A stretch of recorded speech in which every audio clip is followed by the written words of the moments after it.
lavazza because they burn it differently, slower, less high temperature.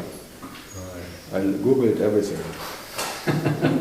You googled everything? No, it's better for your stomach acid things, and especially if you put a French press in lavazza, then it's very friendly. So there are ways of feeling better. Not so. It's very impressive then. The impression. Do I look so thin?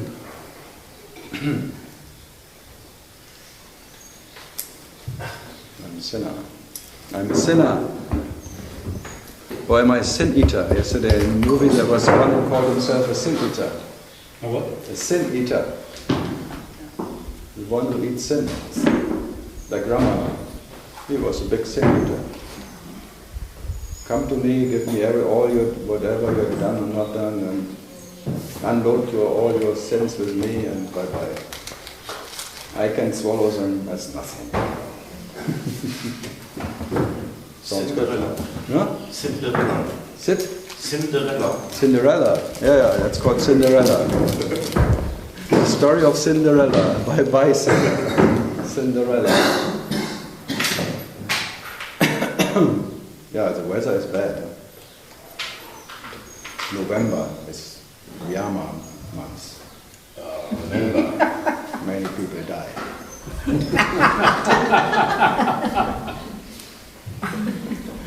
Yeah, the German also celebrations, that Sunday, all holy, tralala, and all the so-called November. Scorpion Day, Scorpion is Yama. All the sex-driven people are born in that month. Sex and death comes together because they want to die in sex. So treason and plot, 5th of November, English, try to laugh hard. What date are you born? May 17/10/54. May. No, October. October. Yeah. I'm at Libra and I'm balanced, well balanced.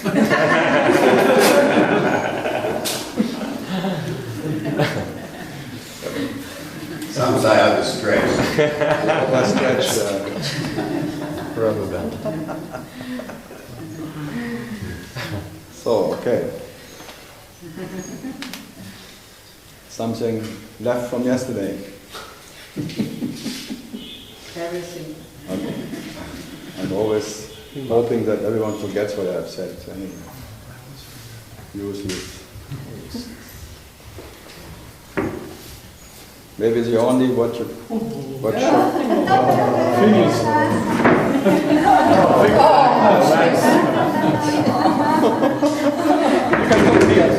Come in. No, then you are really bad. You are so bad. Oh my God. Not me, but him. Oh, you can do it. That's the way Indian drive, but.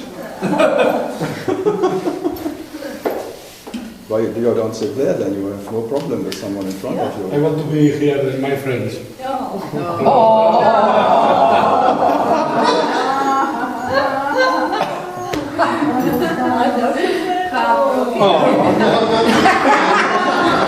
Carlos, come back! It's like cazzo. Cazzo. What are you doing? Che passa, hombre? She's from Italy. I know. Oh, you know. I know I fall. Longer than. No. How long? 15, 20. Parla italiano. Because my name my blood is half Italian, so what can I do? Really? Renzos, all coming from there. Firenze, it's my hometown.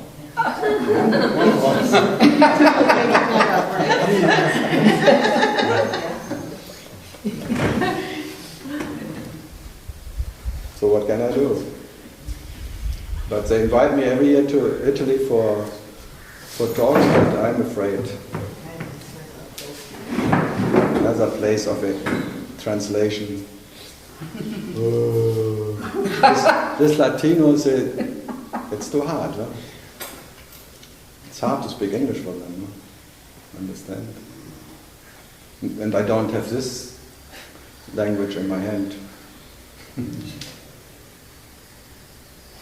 I could maybe. So good. Andrew? Yeah.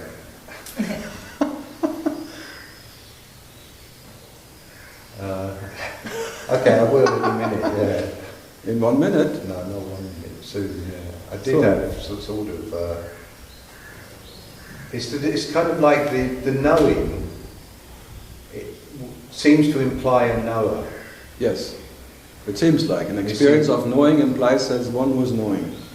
It's like without the imaginary knower, maybe you cannot experience knowing. So both come together, the knower and the knowing. The knower of the knower. But the knower doesn't really need to be there, does it? Because it's a false... Yeah, but it needs one who calls knowing knowing, so it needs a definer that there is knowing. Without a definer, there is neither knowing or not knowing anything. It needs a definer. What needs a definer? Everything, whatever you can name, whatever you can put in frames and forms, it always needs a definer. Who defines the universe, who defines form, defines knowing and defines not knowing. The definer is the I. Is the right, that's the I. So from the point of view of consciousness, that doesn't need a definer, does it? Consciousness's nature is always fine. But consciousness, knowing consciousness, it wants to be finer. It wants to make itself finer.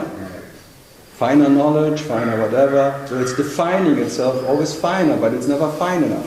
Because the definition always is a limitation, isn't it? Because Fine already is a limitation. It's limited that you can only be what you are when you're fine. When you're well, when you're fine, when you're blissful, just fine. So you want to define yourself. Yeah, then everything's okay. Yeah, so you want to make something out of what is already okay, more okay. You never get enough from yourself. It's like you greed for more knowledge, for whatever comes immediately. So the relative God wants to be finer than the absolute God, so it becomes a definer. Then it becomes his own devil. Like God becomes his own devil, wants to know himself, to be finer as God. So this, because you talk about not knowing what you know. I'm talking what you about don't the know. absolute not knowing, which is absolute not knowing what you are, what you're not. I'm not talking about the not knowing, because that would be the difference to knowing. Yeah. I'm not talking about the opposite of knowing. But it takes a definer, doesn't it, to know or not know, as you say. No, so to is there an know absence of or definer? not to know or not to know what you are doesn't need anything. Absolute not knowing what you are and what you're not doesn't know any definer. Which is always how you are. No, a definer would say knowing is better than not knowing. Yeah. Yeah, so a definer makes difference.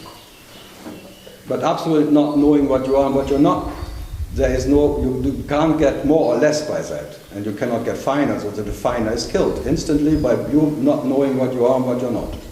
There is instantly no place for him. There's only a definer because he thinks this is finer than that. Yeah, okay. So knowing is better than not knowing, or even he changes it, then he says not knowing is better than knowing. Yeah. He always tricks himself, always fantastic. Then emptiness is suddenly the best. Oh. Before fullness, I embrace everything. Now I just be the witness. I don't embrace anything anymore. If that is better than embracing, because before is embracing. I embrace everything. I celebrate everything. And then, oh no, I'm just a witness. All projections. You always shift between different things and think that is finer than this one. That's the way it is. Until it isn't. I mean, until No, it's something- always there. It's always there, but When there's a talk- presence, there is no presence without the definer. But okay. Then But in at the the presence, same time, in the presence, then there's a definer who thinks the absence is better than the presence. Yeah, no, I understand that. So there's a definer. But I mean, you seem to be kind of living in both worlds in the sense I don't that live you in know- neither. Okay, you don't live in neither. Neither. Yeah, okay, that's I'm not the same alive. thing. I'm not alive at all, I would say. I have no idea if I'm alive or not alive. But actually, I give a fuck about if I'm alive or not alive. And that's definite. Yeah. It's fine. but it's not fine because of something. Yeah, it's not like you've had, okay, yeah. You've Just actually fine. not taken I don't away know, from but I don't know why I'm fine. And I don't know why I'm not fine. The body is always sick. I don't have to worry about it because it's a sickness anyway. The moment the body wakes up, you wake up in a sickness, so it's never fine. Whatever you try, I like it. Never fine enough. Huh? Always aching and constipated or something. Something's always wrong.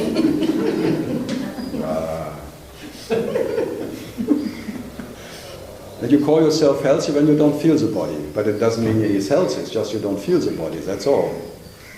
So then you already wait for the next, what may happen.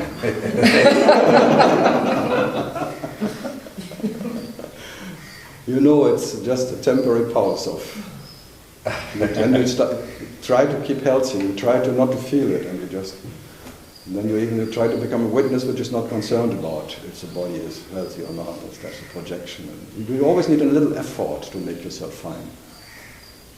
So then Rama, I would say the natural state doesn't need any effort.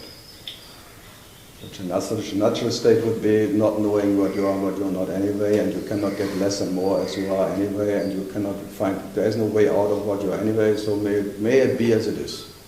So, or not. Who cares? This carelessness is your natural state. But this caretaker, this definer, will always take care. And out of love. The lover will always care about the beloved. What can he do? So I agree, it's all happens because of love. So love is a cause. But what you are has no cause. So every happening out of love, good intention. Loving, caring for you what you are. But it's already the way you realize yourself, but it's not your reality. So you realize yourself in loving, caring about what you are in, always. And by loving for yourself, even you want to know yourself as a seeker. So that is not your fault. You cannot otherwise. By love, you want to know your beloved. And I sit here, and that is your pain. You will fail. You will never know yourself.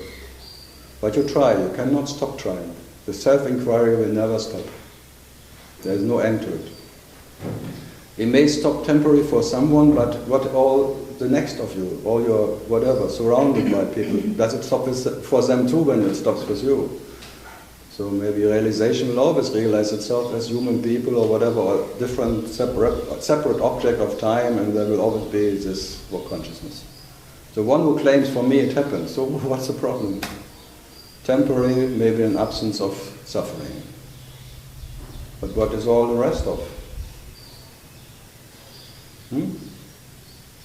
Then you take it as I'm awakened, and you can wake up to whatever. I stopped seeking. So it's just like bubbles in the air, really. No, it's just the way you realize yourself. There's nothing right or wrong with it. It's just you can only realize yourself, you can only experience yourself in discomfort. Final. You will never experience the comfort of your nature. And I tell you, be happy about it, that you cannot be experienced in anything. And whatever you experience, and all that, where there is an experience, a definer experiencing whatever, is an experience of discomfort. It's not, or ignorance, call it whatever. But not the comfort of your nature. So Ananda cannot be experienced in any relative or not relative, whatever way. So there is no way to what you are. That is joy. And as there is no way to what you are, there was no way out of what you are. But no, this is the best message I can give, the best news, that you cannot attain yourself because you never left yourself. But now you trying attaining yourself, you confirm that there is a self to attain. And then you make it something what is attainable. And a relative object of whatever, which can be owned. And that's already quite painful and doubtful. So you doubt yourself in that, totally. So you want to make it undoubtful. You want to be doubtlessness. But that is what you are anyway. So what to do? But every morning the phantom doubter wakes up. Sometimes it's more or less doubting. And when the doubting stops, he says, oh, I'm awakened now. I don't doubt anymore. Sounds good. Or I don't seek anymore. I realize my true nature. Sounds good. So as long as there's someone realizing their true nature, it's obviously, because that's reality, isn't it? Whoever claims that he realizes his true nature must be a false one. Because it must be two, because It must be false because it's something new. It cannot be something new, it cannot be something what came last night or something. It was not there infinite before, and it's now and will be infinite after that. So that what is a new realization, is a new realized master. Bravo! All his friends are congratulating him. Coming to his satsang. My friend is realized, so I must be a little bit realized too. Or maybe they're trying to kill him. Of course they will attack him. They will not allow him to be realized because they will kick his ass and will put him into circumstances where he really is collapsing. It will show sooner or later. What to do? Whatever is false will show. And consciousness doesn't allow it. It will poke so much until the poker face is gone.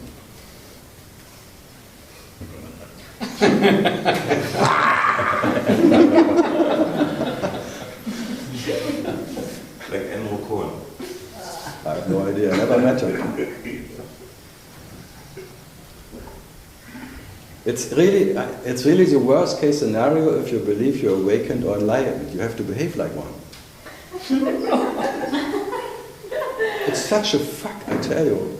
You cannot just be what you are. You just have to behave as people imagine how an enlightened one behaves.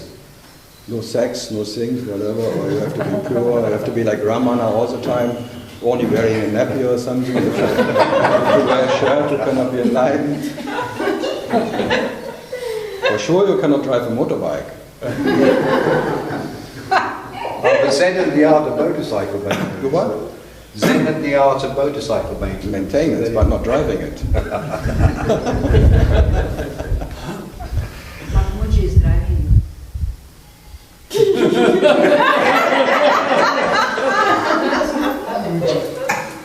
You think that makes him more realized? Then you make if he doesn't drive a motorcycle after awakening, he's not awakened. Oh, that was your definition. I didn't define anything. I said if the ideas of enlightenment are infinite and they always think you have to behave different as before. It has to show. That's what I like with Ramesh not. Because he said that you have to imply it in daily life and it has to work for you. And then I said, fuck you. I go away, I go to the mountain. I am too lazy to make something work for me. Wow, more heavy on your shoulder. Now you have the understanding and now you have to prove it in daily life. Whoa. Oh, fuck it all. I'm much too lazy for that. If there's still daily life left when you're enlightened, what kind of enlightenment is that? Wow. And if it doesn't show in daily life, it's not worth anything. Wow. I will fail, I saw I will fail. So I'm rather be the absolute failure than one who is a sucker. A successor, I mean. A sucker for success. I'm a successful sucker who now not sucking anymore, but not by not sucking, I am what I am. A non-sucking sucker. Sounds good. There are many non-seeking seekers everywhere, sitting around in shy cafes. I called off the search. I followed my master's words and I called off the search. Or if you go to Boring Bay, there you find all the leftovers, non-seeking seekers anymore. So, in that sense, there is no way out, I tell you. And whoever claimed he found a way out is lying.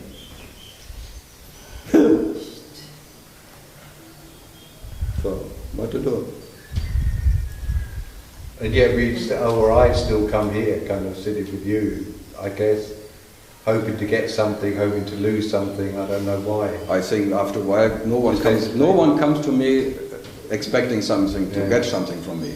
No, it's true. Just the joy. I really make sure that this is gone after a short time. But there's still something that really enjoys just hearing it. Yeah, because as I said days before, I said you enjoy that you don't have to get anything to be what you are. Yeah. That is enjoyment. And not that there's a teacher who gives you some techniques of how I not become or I become, or and you don't have to exercise your homework. You can still sit homework. You can still sit in the chai shop and enjoy the mountain and fuck it all. No, this is living the meditation in nature. Being that what you are, and then just living that what you are, without any expectation of getting more or less out of anything. This is the nature of joy. Enjoying yourself in meditation by harvesting yourself moment by moment. It's like harvesting, but without a harvester who wants to now have the biggest harvest or something, or compares this harvest with another harvest or something. My harvest is bigger than your harvest, and I'm a better harvester than you. It's like a harvester, wasting time. So good. Something else? Well, no. How could there I always try to cut everything before it even grows.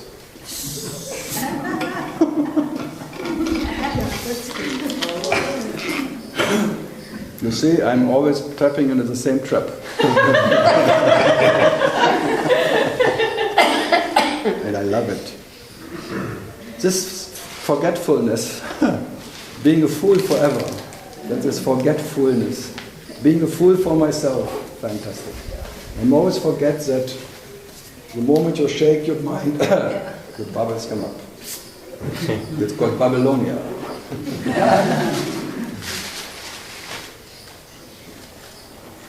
Wow, bitter, sour. So good, then someone else.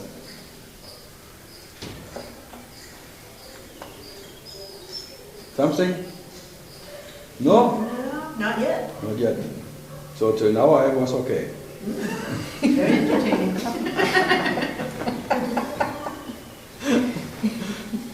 Something? No? I'm not so bad. I'm worst. Carlos? No, not by the time being, no.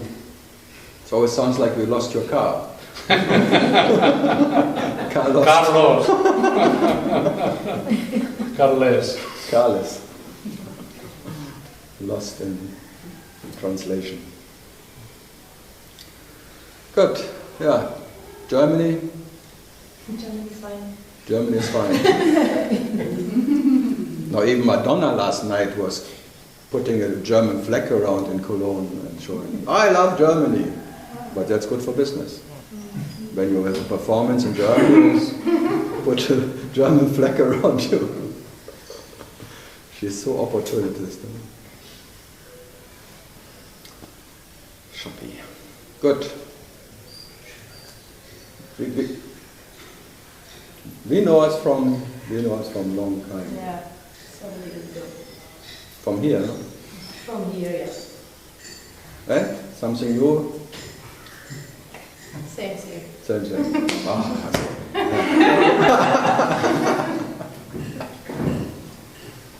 and some new questions? No. Oh yes. Some new questions? No. Okay. Yeah. So, something in the back? Not yet. You're from? Belgium. Belgium. Ah, My parents. ah.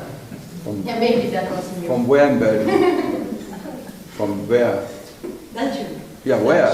The Flemish part. Flemish part. Yeah, but it's quite big. Leuven. Leuven. Leuven, 35. next to Germany. No. No, not Really? Next to Brussels. 1 hour, like, half All an hour Belgium from is Brussels. next to Brussels somewhere. Half an hour away. Yeah. Like in Belgium, everything is half an hour away. Even Germany. Especially Holland and France and Also. wow.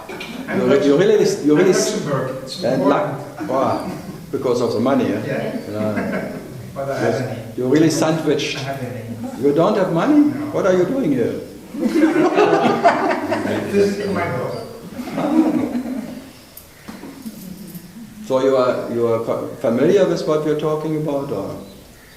Ja, je weet wel over dat, hè? Ja. Eigenlijk niet zo... I'm coming into it. I'm coming into it. Okay, you just listen. Huh? It's Yeah. best.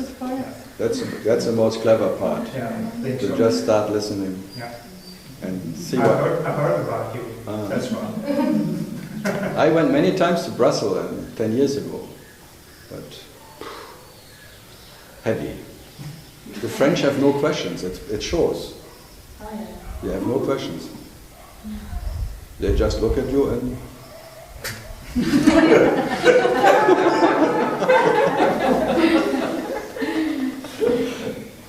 No, I had always to bring from Holland the Dutch people from Amsterdam and from Germany to have a party.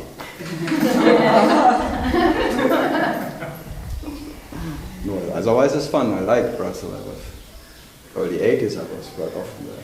Flea market. I like hunting old paintings. Yeah, it was good. So, Andrew, you're my last hope. You run out of your hope. I run out of my last hope.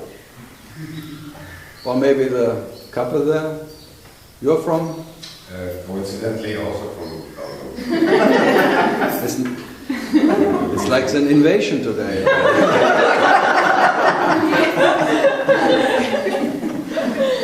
You're also from the Flemish part? Or? Also, yes, Wow. from Ghent. From Ghent? She is from Ghent. Charlotte. Charlottchen. So how is Ghent? And it's all right. Yeah, I was 2 months or 5 weeks ago. I was there. Inside, but it was bloody raining. It was not so pleasant. Well, it's quite nice. Yeah. It's better than where they come from. Leuven. Yeah, I had even a talk in Ghent 2003, I think, or 4. From this, there was a lady who, homeopathic doctor or something, she invited me. She always came to Brussels. What's her name? What was her name? I don't know, I cannot remember. It's 12 years ago. Anne-Marie. Anne-Marie. I know her. Yeah, good. Ah, thanks. Yeah. One big family. She was quite big. Yeah, she is great. Maybe she was shrinking now. No, she's Still the same. That sounds good. Sounds healthy.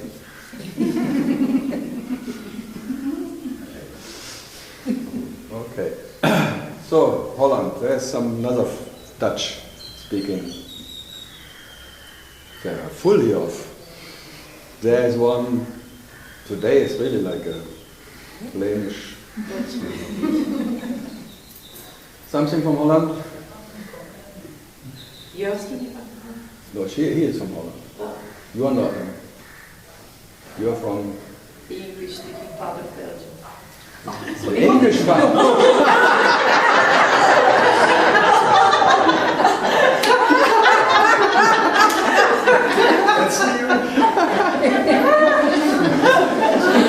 Now everyone is curious where that is.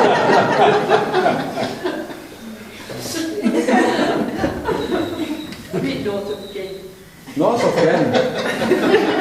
What's going on here today? colonies. Now becomes the Belgian colony here. So some English-speaking Ghent question. I've not one yet, sorry. You what? I've not one yet, sorry. Not yet? Okay. Then the next one, not. No. Italy, Silent retreat. Japan, Germany. Maybe you can talk a little bit about silence. Silence.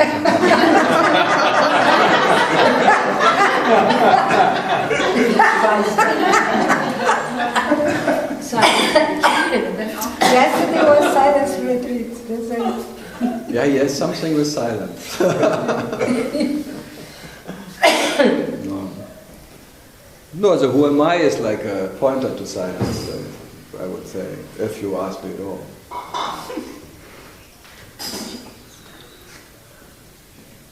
Any question about it? Hmm? Yes. To make this way my practice, you have to calm down the mind, because this question can lead to many answers that might try to find. No, the mind will make it a technique where the mind is the answer to the question. That's the danger of it. That's why you have to, maybe it needs one who's, whatever. It's always, if you do it, if it's a doing, it's wrong anyway. It's like an active questioner, questioning himself. He will always be the answer to the question, but he is not. So maybe the silence is more being quiet, and then the question is the unpronounced question. Then you give attention to the world, like the first who, the world, this presence, and then you stay with it for a time. Just as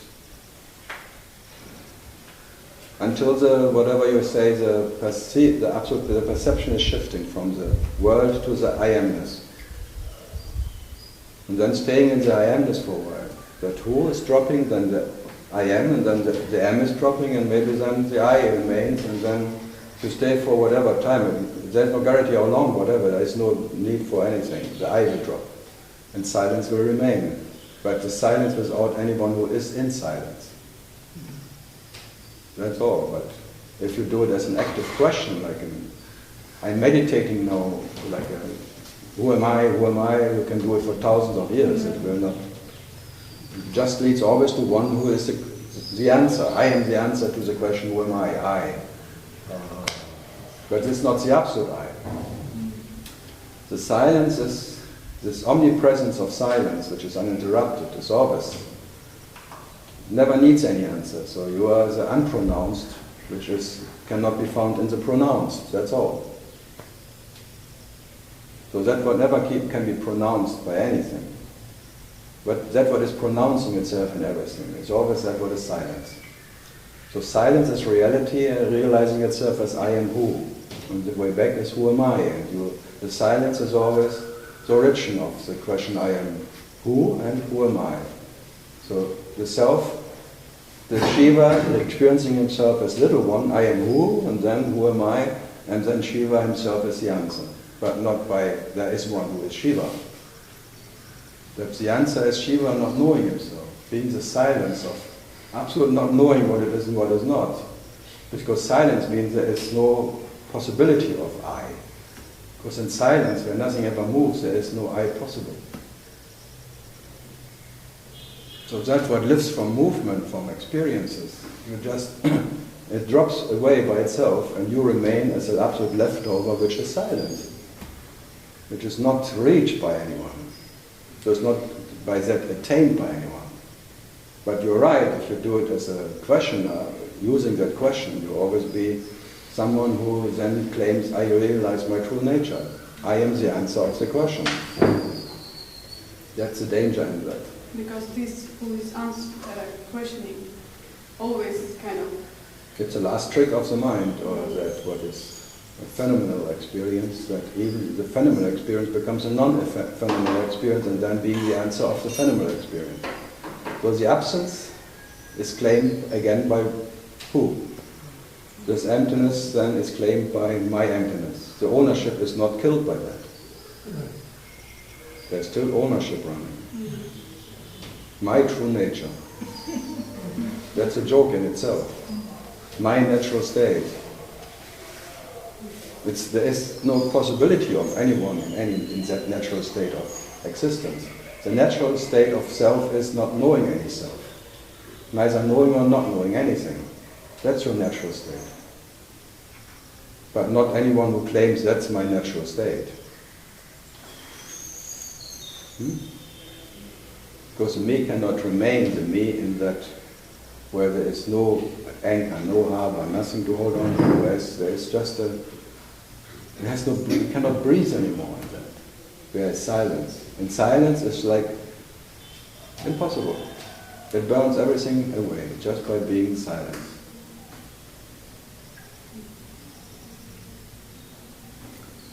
Yeah, so,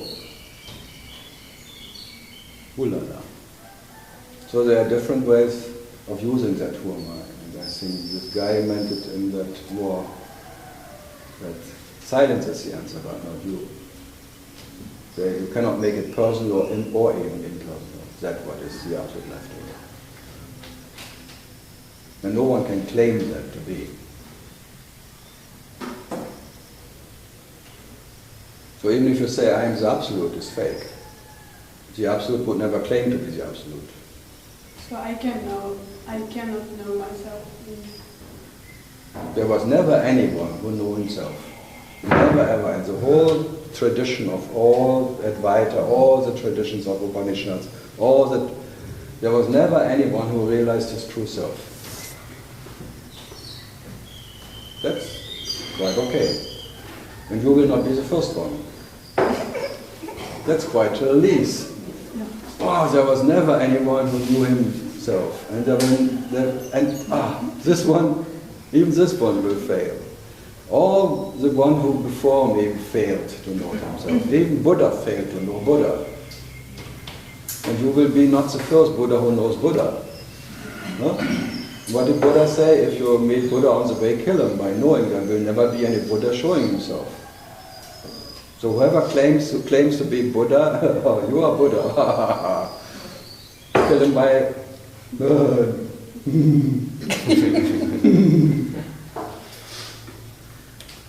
No, in that sense, it never shows. It's never part of any experience or no experience. Whatever can be claimed for sure is not what you are. And that, which has no present, I call it always pre-sense, that was in no sense. That what you cannot not be. You are by your nature and not by anything else, and that you never left and that you cannot attain by any means. It's just things drop away, you can say. That's why the abstraction, the Jnani way is to abstract everything, to become the absolute abstract. And being the absolute abstract, there is no one who can be the absolute abstract, because there is no ownership left anymore. And without anything what can be owned, you absolutely have no anchor, nothing to hold on to. There is no possibility of remaining this relative I. So becoming the total substratum, the substrate, everything what can be substrated, until you even substrate the substrater. Because he drops by himself and he has nothing left anymore to substrate. This is natural killing. That is Ramana steering the fire of awareness. You become aware that all of that what you can be aware of is fake, false, false, false, false. And you burn it just by being aware of falsity. But the last is to burn even that one away who is aware of being everything is false. So because even himself is false. False, false, false. So there are many techniques. And if it meant to happen, they all work. But it's not meant to happen, none of them work. So though it may work, but in spite of the technique, because for the self, every technique is okay. But if the self is not involved and it's not meant to happen, and it's just like, nothing will happen. But it's meant to happen by whatever. You don't even know what. It just drops. It will always be inspired your whatever. Whatever this happening is already the realization of reality and cannot be avoided anyway. So, and the same thing is if there will be one moment when this falls or the veil is dropping, then it will drop. Like this sadhu sitting under these trees and, oh, we want to be enlightened, oh, yeah, so suffering. The sage comes and tells him, oh, you will be enlightened, but it will take thousands of lifetimes. As many leaves on these trees, as many lifetimes it will take to get enlightened. And two, and one, will be enlightened. But then who cares when? Because if it will happen anyway, who cares when? Then you're already enlightened because it will happen anyway. And whatever you do and don't do, it will happen anyway. And who fucking cares when? This relative self who came from whatever, it will be gone one day. This fleeting shadow will take, but it will be burned out by the eternal fire when it will be burned out. So it will be burned out. Then who cares when? So when it will happen anyway, it already happened. So one is, already enjoying himself, and the other one, it takes too long, I want to have it now, I'm Eckhart Tolle's friend.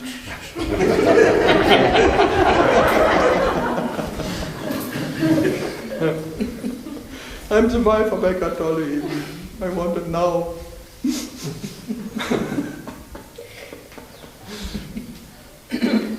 I like it. So what to do? Then I'm sitting here and telling you,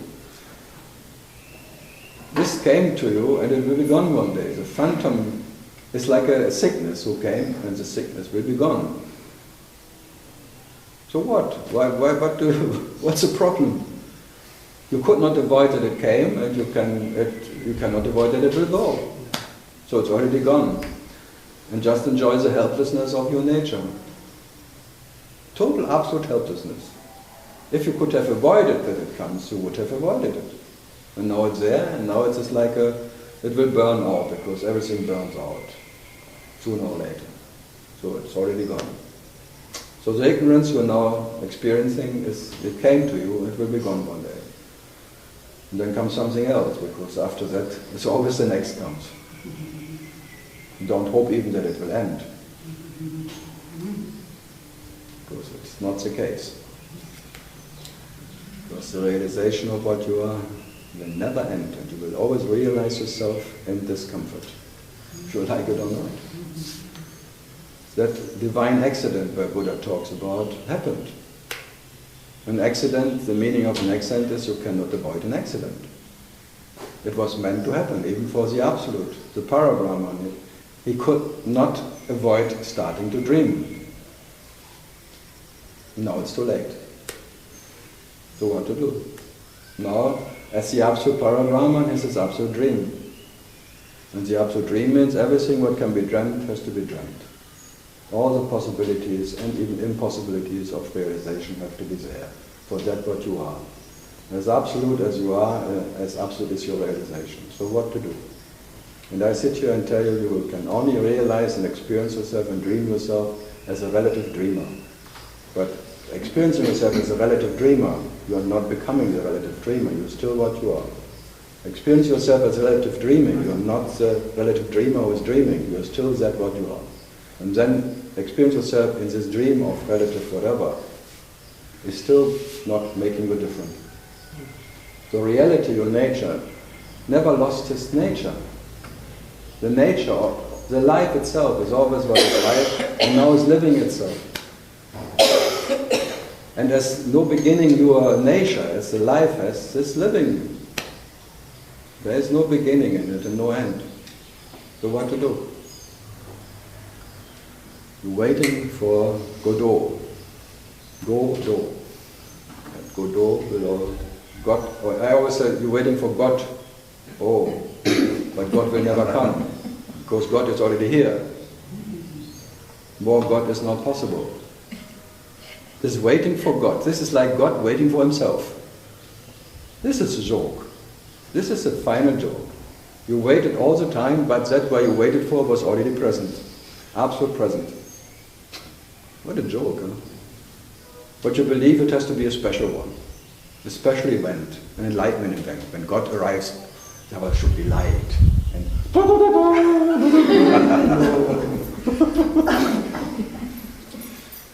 the trumpets of Jericho.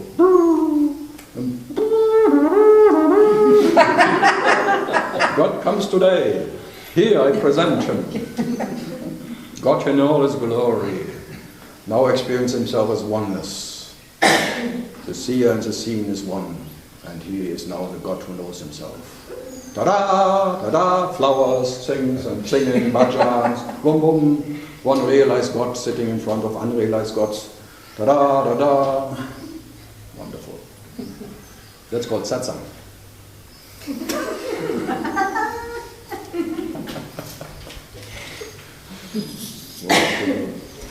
The joke has no limit and no expiring date.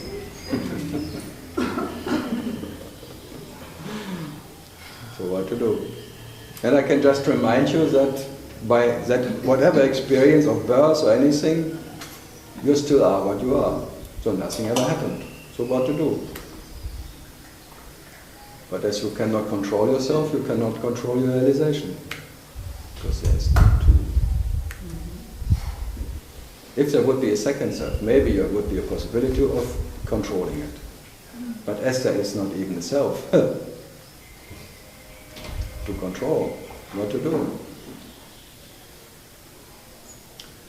Problems over problems. So I ensure the mind that the problem that there is no mind will never go. So you can rest even in that. So never mind. No one wants something from you. You can stay forever. No one cares if you're there or not. It's quite relaxing for the mind. Huh? No one wants you to go. No one needs you to go. You're absolutely perfect. You're totally enjoyed by what you are. Isn't that, wow, God doesn't need me to go. All this pressure, all that ideas that I'm false and I'm wrong and thing and all of that. No one is after me. I can just enjoy to be a mind. And then you create a problem again.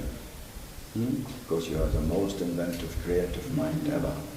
The absolute mind, which is absolute intellect, who will create again and again his problems, because without problems he cannot survive, he sinks. So, but I tell him, don't worry, there will always be a problem, that there is no problem. That problem is, you can be solid.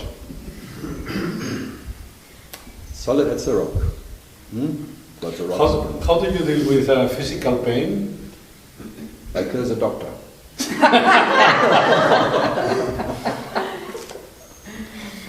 If I find one. I rarely go to doctors. A long time ago. For physical, whatever. The last checking up was 10 years ago, some checkup. And the doctor told me, I don't make money with you. You have this farmer genes, they call it. What? Farmer genes. Farmer genes. Farmer. Oh, farm? Not, Yes. but farmer genes are not good for pharmacies. Farm, from farm. Yeah, from the farm. Cowboy genes. Farmer genes. Yeah, farmer. Farmer, okay. And pharmacies would get bankrupt if everyone has his farmer genes. This inner cowboy. The one who laughs shit.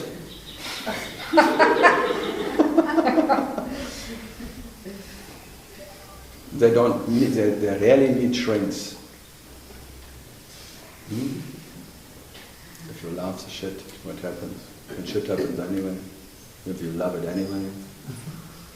Or you hate it anyway, it doesn't matter. If you hate it anyway or love it anyway, it's okay. It has to be unconditioned. What?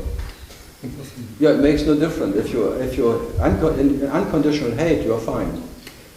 Because then you don't know what is love. And if you unconditional love, it's fine too, but it has to be unconditional. Not, I love this more than this, and I hate this and this. This is pain. And then you always want to have this one side, not the other side. You want to be healthy and not sick. But I hate to be healthy as much as I hate to be sick. Because I hate to be that I have to be anything at all in the beginning. So what to do? So I hate it from the beginning till the end. It's a good message for the newcomer. No, it's mostly more fun in hating than in loving, because if I would tell someone, you have to love yourself to be yourself, how can I do that? But you're all masters of hate. Hate comes natural to everyone. Everyone hates to wake up in the morning because it was not so bad being not present. Or not. If you could stay in deep, deep sleep forever, you would never wake up. So it's like, oh, me again. You even wait until I don't open my eyes. And then, oh, there is somebody. Oh, somebody is here. And then your bladder is pressure. You're always under pressure waking up. Oh, first coffee or first toilet?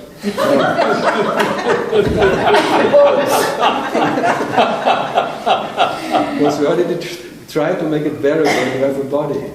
Coffee, I need coffee. And then on the toilet is more urgent. So go to the toilet, then you pass the mirror. Oh!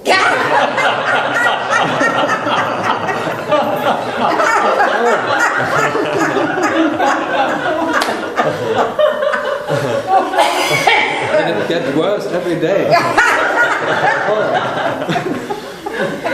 Then see, okay, first shaving, first, and then slow, Saving you have to really look for, otherwise it's maybe a bit dangerous. That's why they invented electric shavers, because you can make it blind.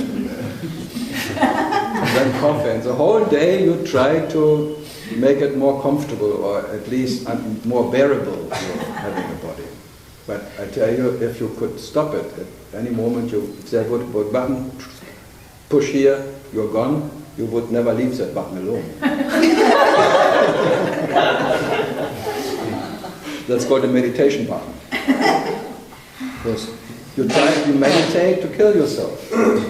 You want to get in a better place, you want to leave this, you want to go to the absence by meditation. Maybe you reach it even, but the moment you come back, you hate it even more. It was so nice in the absence. Nobody was there. I was just pure spirit, space-like. And now, shit. Yeah, I talk out of experience. Or you drink at night, you drink yourself away, you get totally drunk, and then you don't care about the body because you don't feel the body. When you're totally drunk, you don't even know who you are anymore, and if you are at all. Because being totally drunk, you don't feel anything. If you're really drunk, otherwise it's worth of money.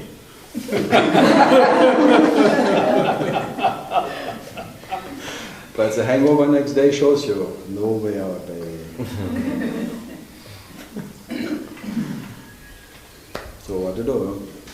And then you go to bliss masters, Shakti master, peace masters. In that presence you don't feel yourself. You feel quite fine.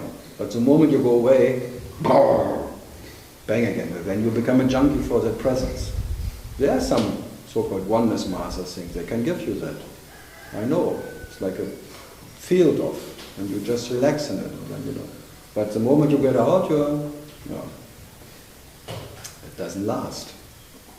So you need always that special whatever circumstance. So what to do? So there was this Diksha guy here in Chennai. And then a friend of mine 8 years ago, she went there, and then here from the Divine Light, this Danish lady. She was invited for free, otherwise she would not have gone. Celebrities, okay.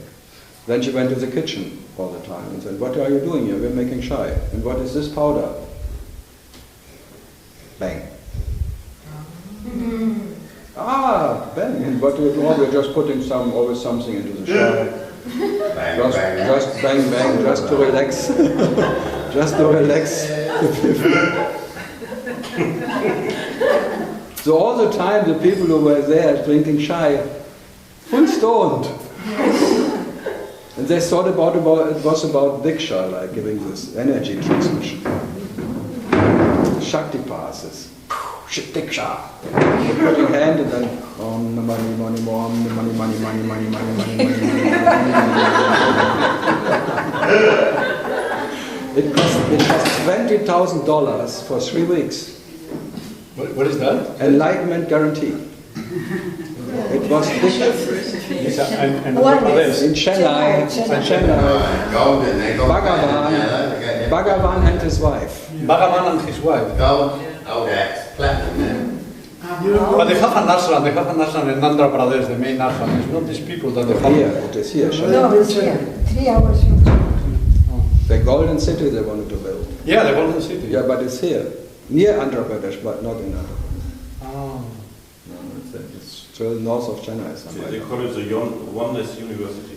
Yeah, one is what was meant. Yeah. They're all, It's in Andhra. and they're so businesslike because even I was invited in Germany as a celebrity.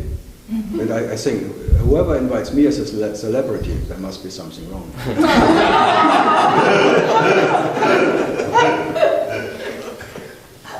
That was too much.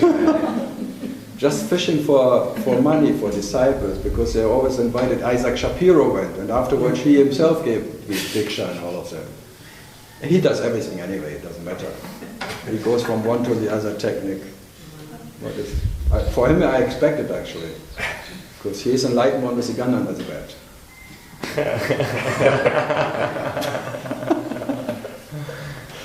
Because he has vegetable garden, just in case there will be a shortage.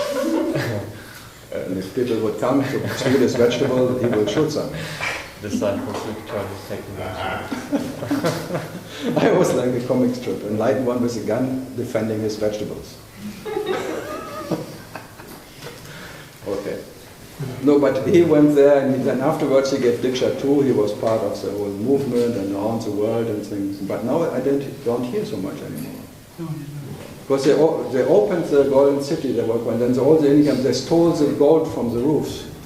And I think 3-4 people were killed in that stampede or something. And then he was, okay, I give it all to you. I think you are all not worth me. That's quite a statement. No, I like it. I tell you, God will cut down what is not meant to happen. God will cut it down. So one who believes he is realized, he will be cut down. You don't have to worry about anything. That what is false will be cut down, sooner or later anyway.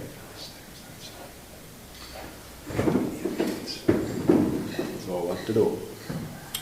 So even that we don't have to be worried about because it's already taken care of, as everything.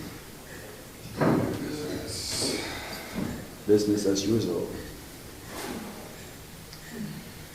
Okay, so some other question. Uzbekistan. No. Still speechless of the first time. The My what? first time in India. First time in India, so you're still in shock. wonder. And you like it a bit? I'm undecided now. Yes. Okay. Stay there. Stay there. Every morning I wake up and just wonder, what am I doing here? That's a good sign. Oh, okay. That will not stop. Yes. What am I doing I here? thought it was some wrong. At home I have better coffee, better bread, better things, and there's whatever, there's luxury. What am I fucking doing here? I move to another house. It looks like promising, but we will see. next week. Nothing is certain, I tell you. All unpredictable. I like it. The more you think now, it will be fine.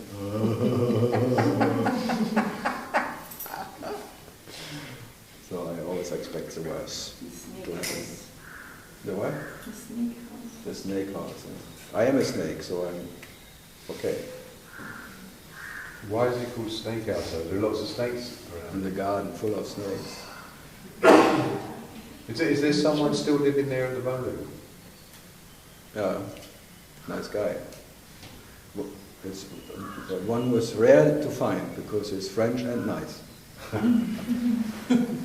Does he cycle everywhere? Is that the Yeah, guy? yeah. Yeah. This is new Porsche bike. Okay. Gregory, everything okay here? Swami, how can it be bad? For me it's the opposite. For me everything is bad and that's good. Or I can make it always the opposite. I can invent a bunch of stories, but I think that the so-called mind is so creative of making good things bad. You don't have to wait for it. Because if everything would be good, it could not survive, so it's very creative to make it bad. I think liking yourself is a prerequisite for spirituality. It's really like worse than hating oneself. Huh? I just think liking yourself, you know, it's like it's all okay, I'm okay, it's like the beginning for saying I am, rather than the eternal I am not. I don't know, it's just a... Neither do I know, I just made it up. Yeah, I know. Sounds good, I would say. But whatever sounds good cannot be true. I would say. So, I'm happy that it doesn't work. Whatever one does. Never work for anyone. Liking or disliking, hating or loving is all...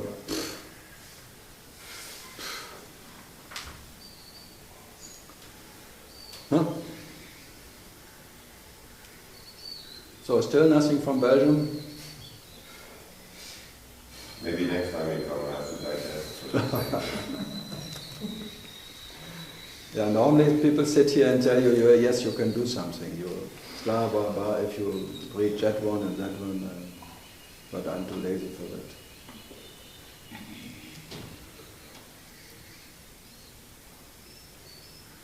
Darf man auch eine Frage auf Deutsch stellen, weil ich nicht so sehr gut Englisch kann? Oder ist das nicht passend? I will translate it then. Okay. Ich würde dann gerne fragen wollen, Sie haben ja gerade erzählt, dass sehr viele Spiele hier stattfinden. Manche verlangen sehr viel Geld dafür und bieten sehr viele Techniken an. Und auf der anderen Seite sind ja alle Erscheinungen. Wer entscheidet denn, dieses Spiel so zu spielen oder so zu spielen? So he wants to know who decides what way the game is played. Like who is playing the player? Who decides the decision? It's all consciousness play.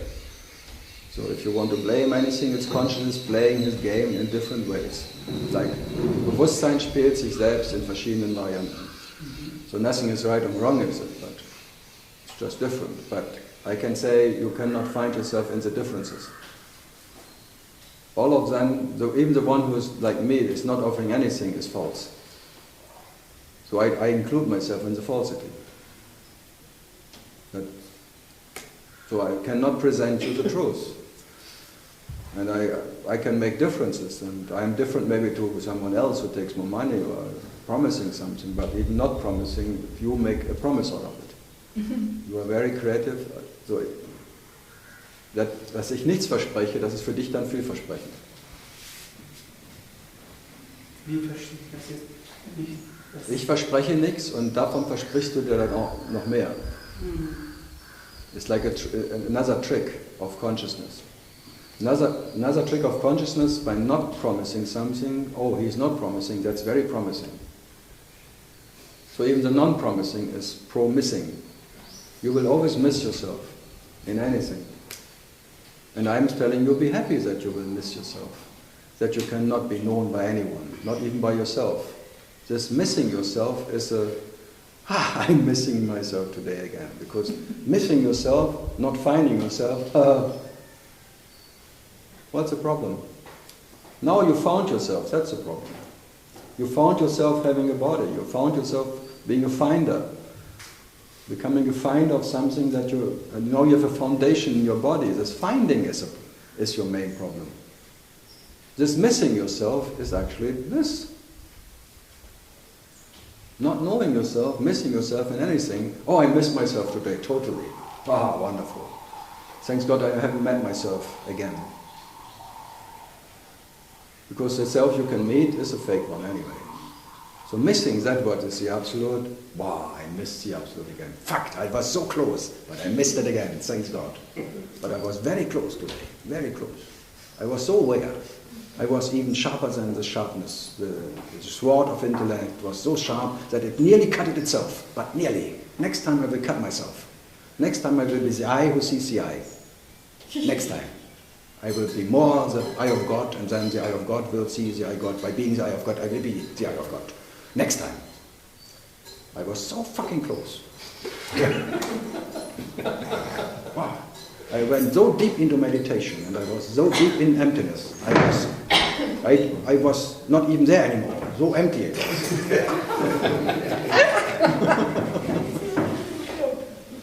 Next time I will not come out of that. We all know that stories, or not? It's like and I realized my true nature, but now I have to talk about it. Because I'm full of it. I'm full of that experience, and now I want to share it, because if I don't share it, I forget it. So that sharing masters, they share because otherwise they will forget. They have to talk about it all the time, and what their experience, what they experience, what they are, otherwise they will forget it too, and they are more fearing that as the other ones who fearing not to get it. The one who got it, he fears more to lose it again than the one who doesn't have it. So the fear doesn't stop.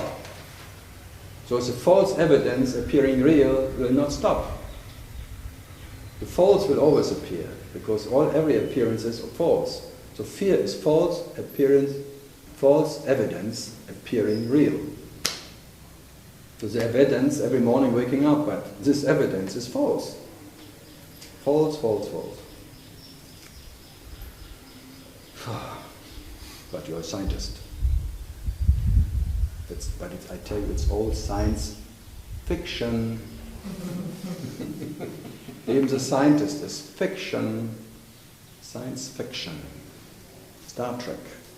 Unlimited. Beam me up, Scotty.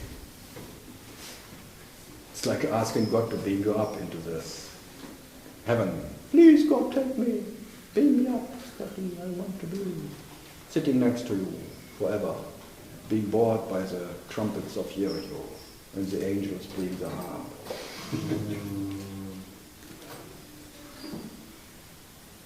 Maybe it's... Yeah, Andrew. So nothing changes, really. It's just... Everything is It changing. seems like it's just the illusion of me being someone that can get something. No, then you come to the illusion that I want to be nothing, no one, or nothing. Yeah, but as long as there's still someone then there. you think everything is changing, but nothing not. So nothing must be more what I am than something. Because something, this whatever, is always changing, transforming. So that what is not changing, maybe it's more what I am. But that's only if there's somebody to kind of know the nothing. No, but this is a preference then. Your preference being that what is unchangeable. So the nothing is already unchangeable. So you make it to a preference. Your preference being nothing. And not being something. Yeah. And that's a nothing masters. And then they promise you as nothing you don't suffer anymore. So non-suffering is your preference. As nothing you cannot suffer. So you want to have to stay, but you need to make a little effort to be nothing. There has to be someone who takes himself as nothing. Someone to be nothing. It needs a claimer. So that can't be nothing then, can it? If there's someone that No, knows nothing, it can't be nothing. Even nothing is an idea. Right. So what is there to do? So you make... Nothing. Everything can be done, but nothing happens. They might as well do nothing because it's... Then nothing cannot be done. So you have to do everything, but it means nothing. Try to do nothing. Yeah, no, Everyone said, oh, I haven't done anything today. I did nothing today. What a claim. How can you do nothing? How do you do? No, then it will make even that a doership. I do nothing. Do. No. When I sit here, I tried everything too, like Buddha tried everything, but as Buddha failed, I failed. I can only say I'm an absolute failure. And I'm absolutely enjoying being the absolute failure. I can just present that. And you are not different from that, because you failed since you can remember to know yourself. And it will not end. You will always fail to know yourself. And you will always fail to end suffering forever, because you want to end it for good. You want to end the discomfort of presence for good. But you will never end that one side of the metal, which is what you are. So you are the Shiva with that one side is present and the other side is absence. And you cannot avoid experiencing yourself as presence or absence, because this is the trinity of what you are. You are that what is the absence and the presence of you. But you are neither the presence or the absence. You are that what is that. What is the absolute self? So two absolute sides, the absolute present side and the absolute absent side, the absolute everything and absolute nothing side. But both is just two ways of realizing what you are. So what is there? You cannot leave what you are, so what to do? Nowhere out. So there's maybe no one in. Huh? So now it's like the same with rebirth. I said yesterday, you cannot stop rebirth because you were never born. If you would be born, maybe there would be a way of stopping the next reincarnation. But as you are not born now, how can you stop the next? And who needs it? So another pointer is like, if this is real, you cannot get rid of it. If it's not real, you don't have to. So there's in both ways, nothing to do. Just see it. If this is real, then maybe you, but then you cannot get rid of it anyway, because you cannot get rid of reality. If this is real, okay. If it's not real, you don't have to. So you can relax anyway. In both ways, there's nothing to do. Or not to do. You can only enjoy yourself because what else to do?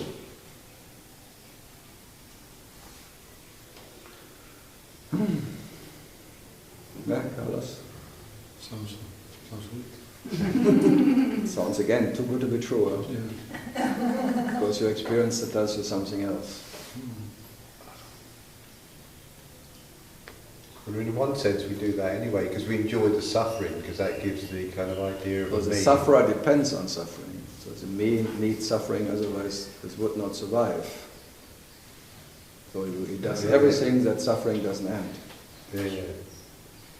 By trying to end suffering, he confirms that there is suffering, and that is confirming himself.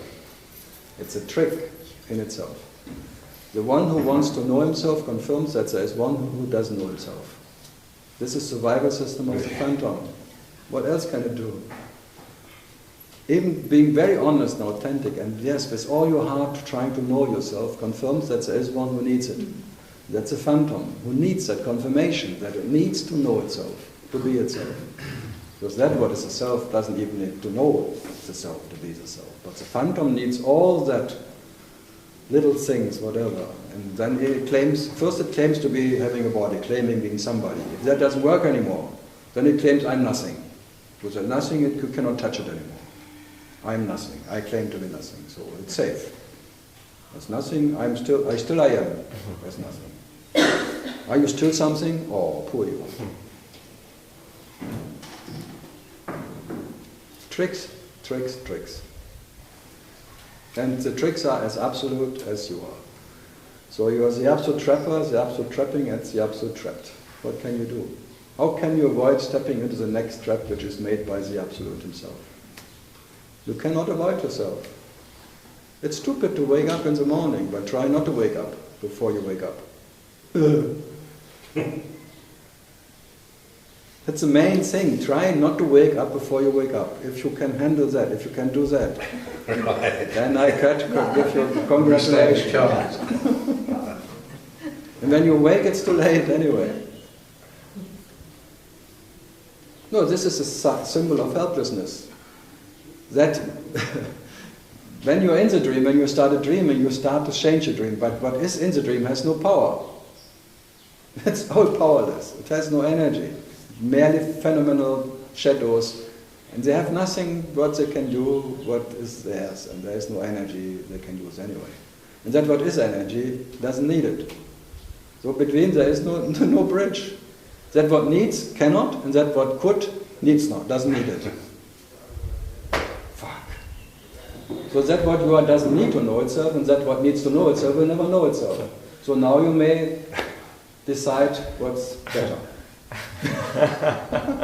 I just make it an absolute advantage of being what you are. You're still going for little advantages of little whatever escape points and things. Or just being what you are is an absolute advantage, not needing one. Because you are anyway what you are, in any way. You are as nothing what you are and you are as everything, but you are neither nothing or everything. That Neti is very always perfect. Always being the undecided. That is Buddha's middle path. Not knowing if heart is true or wisdom or anything or intellect. Undecided. Maybe it is, maybe not. But who fucking cares? Does it make me more or less if I know it? No. I still are what I am with wisdom without knowing if love is true or hate is true or intellect or anything. So that carelessness is Buddha's cutting everything. Or Nisargata. On the left side there is love who tells me I'm everything. On the other side wisdom tells me I'm nothing. And between my life flows. Not believing one of that. They are there, they're always telling you something. Your heart tells you all, oh, you're everything and oneness. And then the wisdom, you're nothing, you don't exist. And love, oh, you're the almighty, and you're nothing, you don't exist. Come on. Maybe you talk together first before you talk to me.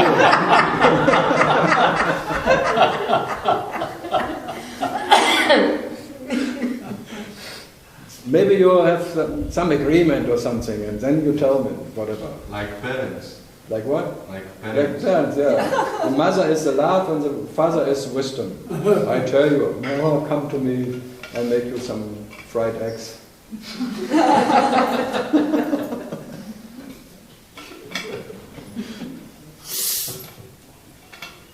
It's like being sandwiched between Muji and Tony Parson. Oh. Yeah, maybe. You become a klops. A hamburger. Beefsteak. No, I can always say, there's nothing at stake here. Whatever, this mistake, that you think there's something at stake here. That you can, something needs to get here. It's a mistake. You take yourself always as something wrong. Whatever you take yourself as to be will be wrong. But does it matter? Mistake? That's the biggest bullshit. Mistake. Mistake. It's a mistake. Wakes up every morning. Ranjit Maharaj called it the shit factory, waking up in the morning and starting to produce shit. In all his body, mind, conscious, tralala, it's a shit factory in the producing shit. Here, there, everywhere. Shit happens. I agree. First time I saw him, yeah, you're right. He was the sweetest guy I ever met, but what he said was not so sweet. But everyone was totally, he's so sweet, and wow. And then these words coming out, they could not bring it together, this contradiction, this paradox. Wow. No, I like him. And he was crucified by his disciples. He wanted to die and they kept him for weeks long, and wow. And then later, when they asked, why you, I need him. And he for pain, crying and tears coming and thing, and the body could not take it anymore. And the disciples, another injection, another operation, another this one, machine and thing. Don't trust any disciple, I tell you. They hate you the moment. They will just suck you out, because they need you, they think. It's very dangerous to do things like that. They will, because the greed is very high in everything. And there is one who can maybe give me what I'm looking for, and I will not let him die before I get it. Papaji is the same. Yamuna was sitting with another. Bas! Enough! Get away from me. Another, I cannot let you die. Fuck off. I heard it, all stories I hear. I was, thanks God, not there. Or was I? I was there. I'm undecided. I was even in the hospital. Yeah? I saw him. And was it like that? It was beautiful. He looked like a big round baby. Yeah. And I saw, I don't know which eye I saw, he was not there anymore. He was already. Not in the body? Yes. It was beautiful. Just few hours before they disconnected the machine.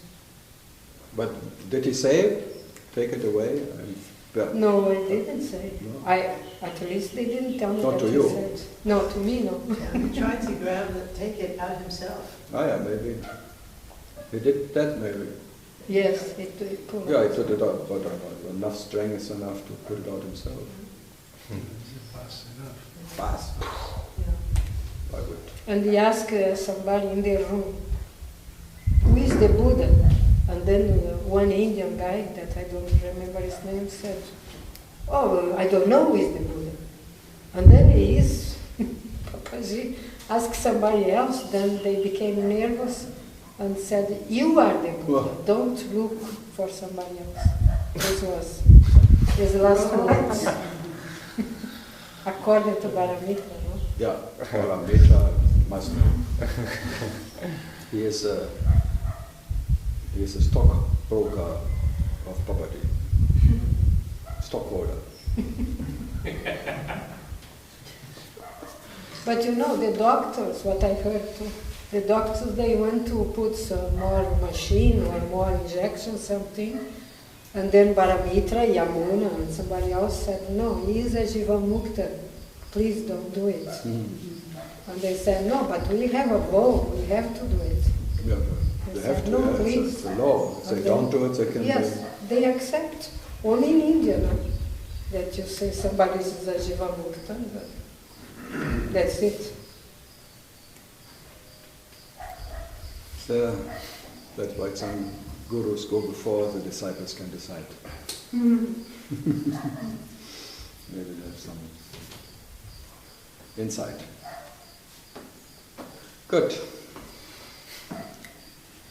But if it would happen like that, in whatever way. Another example is here with Yogi Hamsat Kumar. There the disciples, they switched the machines off on Mahashivratri to make it auspicious. I was there. So. And before there was a string on his blessings. He was unconscious, but the arm was up and down with a string. And they made 4 weeks of machines because in that 4 weeks all the disciples of all over India could come for that day. That everyone could have the opportunity that he was present when he dies. So on that auspicious day, Mahashivratri, they unplugged it. No, it was that was a perfect teaching for the helplessness of the self. So even though he was known as the biggest city master of India in a way, like godson, godchild and things. But even he could not prevent the disciples do whatever they think they have to do. Or whatever. And you just, okay, whatever. Was good. This helplessness is wonderful. This is a crucifixion everyone has to experience. You will be crucified for that, to be what you are. But I can just tell you it's a crucifixion. nothing will happen.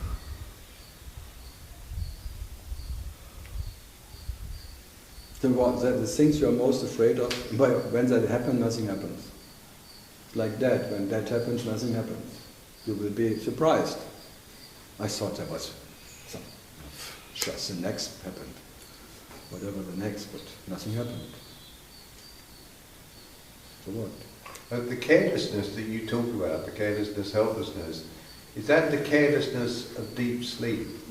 Yeah, rather than no, like, can anybody be careless? Deep sleep. Of deep sleep. It has to be deep sleep.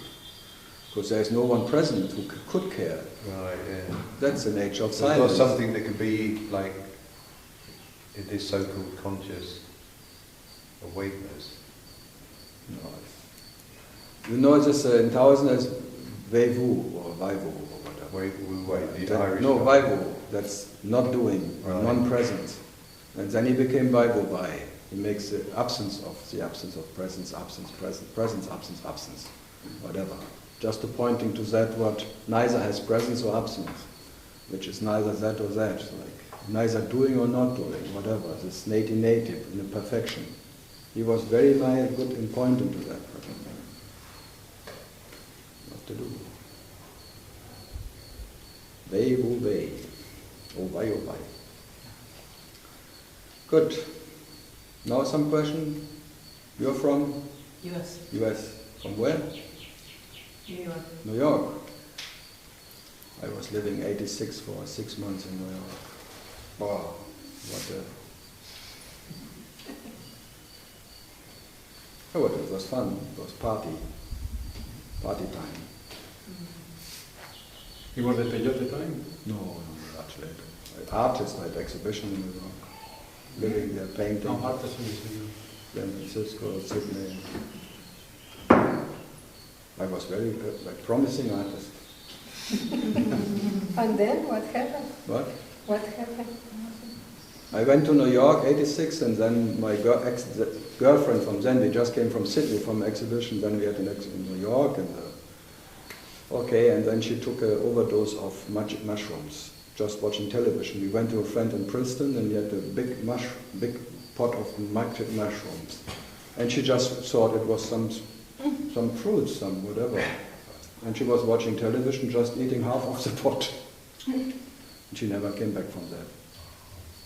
She became the ancestor from Ghana, because she was half from Ghana, half German.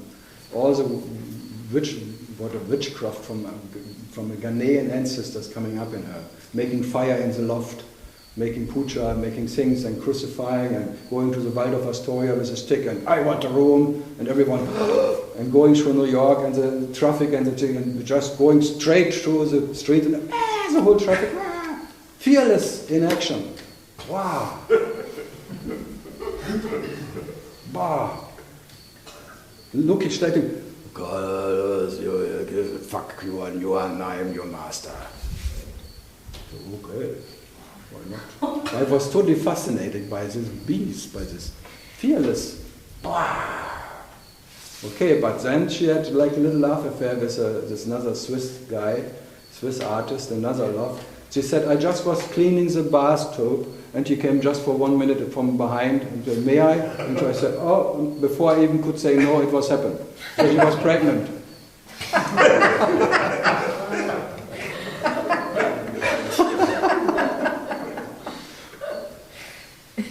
So, okay, things happen. But totally out of go back to Berlin and saying totally I'm very flat, and I say, okay, now maybe I go back to my farm. I left her, then after 9 months she called me in January. You have to come, you have to save me. The social worker want to come, and my baby was just 10 days old. And what thing, I come, you're my one and only. So I had to go to Berlin, driving there, and then finding the baby, and then I was just half an hour there, feeding the baby, and thinking, this is really maybe whatever.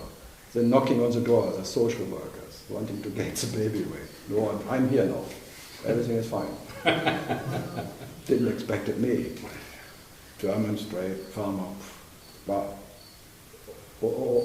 okay. So I took, in that moment, I took responsibility for the whole circumstance. And the German, so I had to take both of them to the farm and sing, and then from that on, things happened. No art anymore, no career, no painting, no, it was more not, pamper art now. Because she was crazy, I had 2 babies, one who wanted to burn down the house, and one baby full of shit.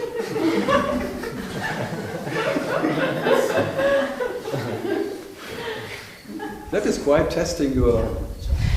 So okay, so pampering and putting down the oven thing and being totally busy the whole day. And then she in front of me at night with a knife. I kill you tonight. So okay, but first I go to bed. I have to sleep. Baby will be. And she was standing there with a knife. Carl was in bed. Okay. So the only not reacting to her attacks or something, she calmed down. So after 9 months she was quite okay. But then she went to Berlin and her mother died and then she out again. Bam, bang. So then she came back 9 months later, full pregnant. On my door knocking. Carl, I'm just wanting to bring you another one.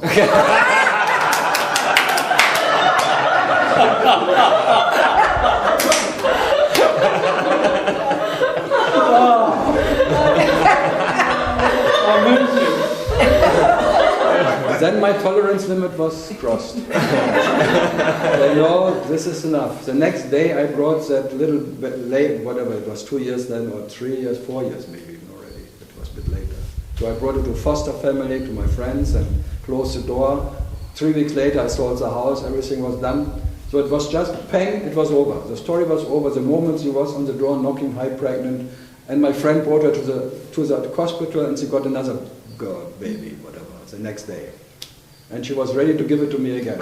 And then she wanted to go back to Berlin having a party again with somebody else. Because it seems like I was quite good in it. No, then it was finished. So it started with one knocking on the door and it ended with another knocking on the door. But the whole career was gone.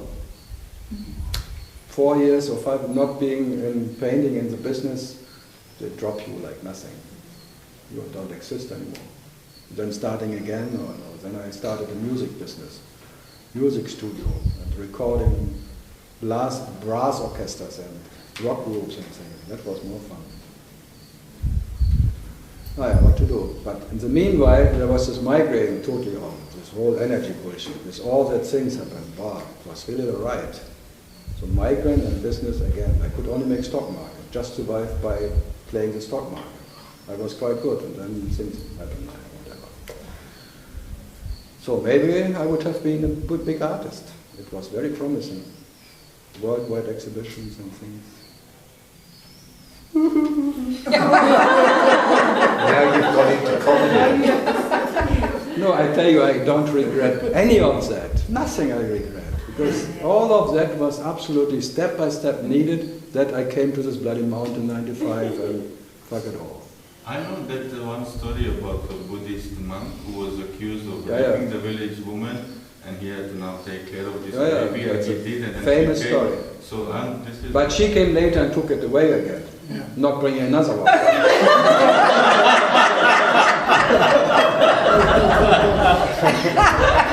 Slightly different. I would have seen this monk if she would have come with another one and tried to rock it. Maybe he would say, no, now it's, maybe then all his Buddhist acceptance was gone then too. Because I believed before I had infinite acceptance. But then I saw, this is enough. Enough is enough. So it's not in my hand. I can only accept that I can never accept. There will never be enough acceptance for whatever may come. It really checked it out. Because I was quite arrogant in my, I am light, I am acceptance, I am unlimited in my whatever. Carlos Castaneda, he mentioned this petty tormentor. The what? Petty tormentor. Petty torment someone torturing you. But it's a pity. You can use this one was for total power, but he has to have total power about you. He has to have total control about you. So it's different. It's different. It's a tyrant who has total control about your being. And then you have to become totally aware of your movements, moment by moment. That's called stalking. You're stalking moment by moment whatever happens, because it's like Milarepa and his master, it's the same. It repeats. One who has total control about your being. And you have to be totally aware of what you do. Then you stalk your little ego. And in that stalking, in that presence of... But if you are changing diapers and the woman is next to you, it will also feel like you are being stalked, maybe. No, it was just testing my arrogance. Because I was very arrogant before. Because I had this death experience in the 70s and I thought nothing can happen to me. My acceptance is unlimited. I am unlimited light. I am untouchable. May happen what happen. Ha ha ha. And then it showed me in this dream there are limits and you cannot cross them. Or it will be crossed. There will always be a bigger camel who steps onto your feet and you will not accept it. So, what to do? Because I was very fucking arrogant. I know it. A fucking arrogant light, walking around and telling everyone you are light, you are pure light. Just realize what you are. Jesus, it's the same. Yeah. And I was a party pooper.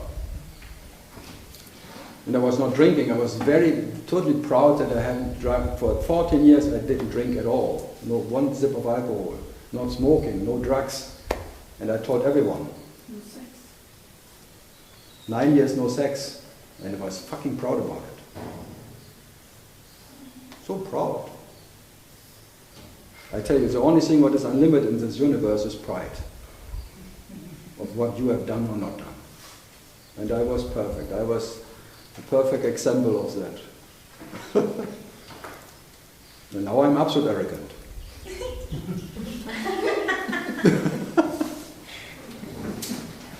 Because who cares to be arrogant or not? There's an absolute arrogance of being what I am. And you have to be absolute arrogant.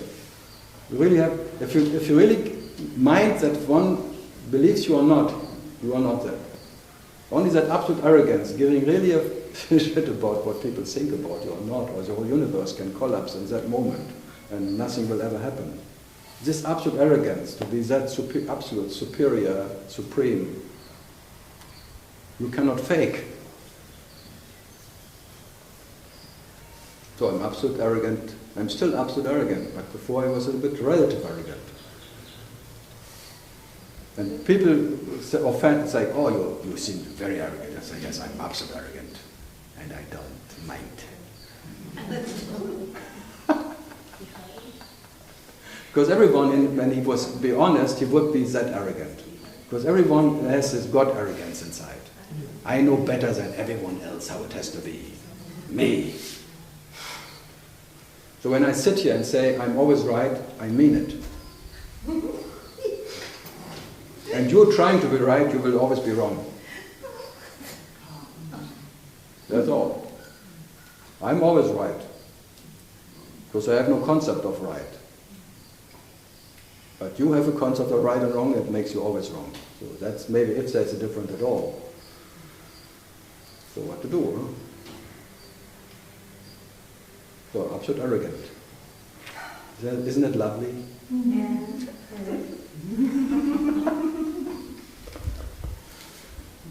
And Papaji was the most arrogant bastard I ever saw. He was the biggest liar ever.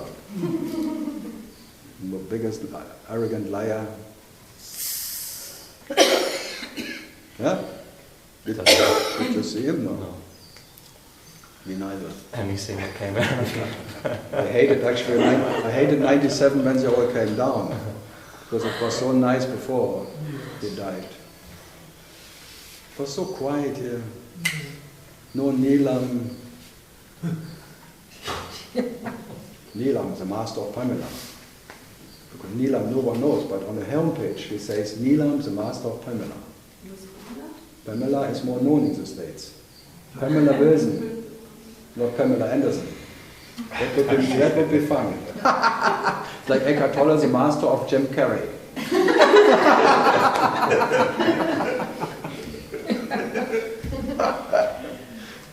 Because he gives now speeches.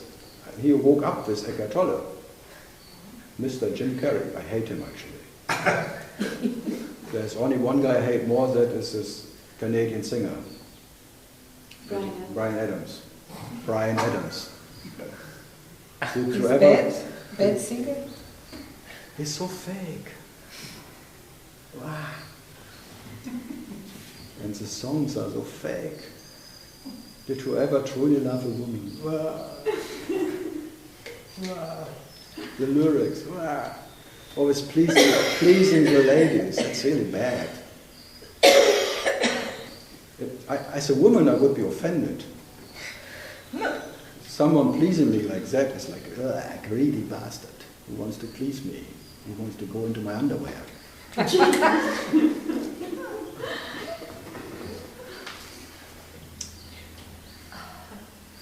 It's quite tricky, that pleasing thing.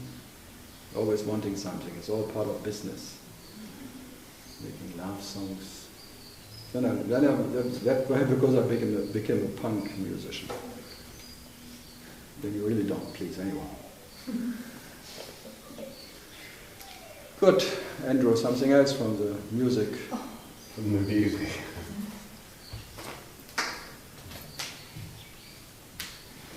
Okay. So, now Belgium, something? You see, it's the same as in Brussels. Somebody told us yesterday, go and listen to the man. And that's what we're doing, listening. Somebody told you? Yeah. Who is that somebody? He didn't have to come. He didn't have to come. It's up to you. It sounds good. If you meet him, tell him. When I catch him,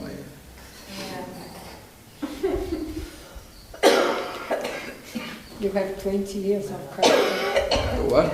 Karate. Yeah, but the nature of karate is turning away and run away. The running away karate, that's the nature of karate. Surprising, the opponent. He thinks you fight with him and you just turn around and go away.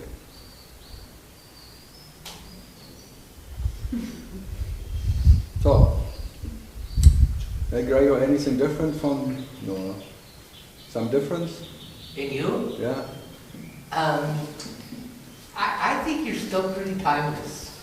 I'm only pretty when it's timeless. In time I'm quite ugly. Maybe. I think at the core I say the same than ever. So what to do? Differences of stories, that's all. So New York.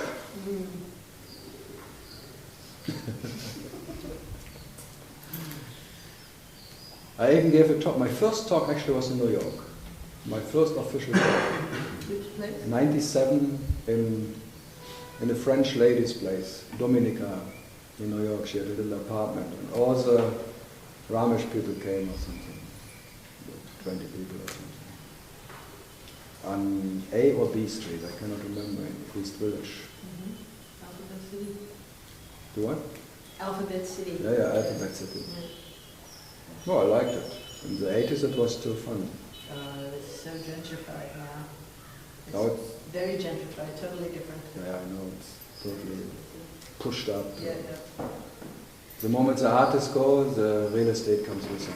Wow. So don't. If you want to make money, go buy something where the artists go. That's like a rumor in New York. Like even, well before it was bad. What's outside of, oh, I don't forget it. Even Harlem now is maybe not so bad. Oh, yeah. No, Harlem also. To really go. So anything from that blooming city? Money making? No, actually I lived here for many years. So. No, I mean like from the money making center of Wall Street, the world's capital. to say, if you make it in New York, you can make it everywhere. You can make it in there, sure. We can sing that song together. No, I don't know so much about it anymore. No, forget it. I forgot it too. It's really too much. So you like it here? I love it. Yeah, then it seems like you're in the right place. Absolutely. I very much feel that. I had many friends from New York who came to Berlin, and before they came, they always had no fingernails there. They just yeah, because life there is very stressful. Every one of them. Yeah. And then 1 week in Berlin, they were surprised how the nails were growing. Until there was just half a centimeter left of it. And the moment they were in Berlin, they grow again. Such a tension there. Wow. How can you, if you are the type for it, okay, maybe it gives you, but if you're not, you better run away from that.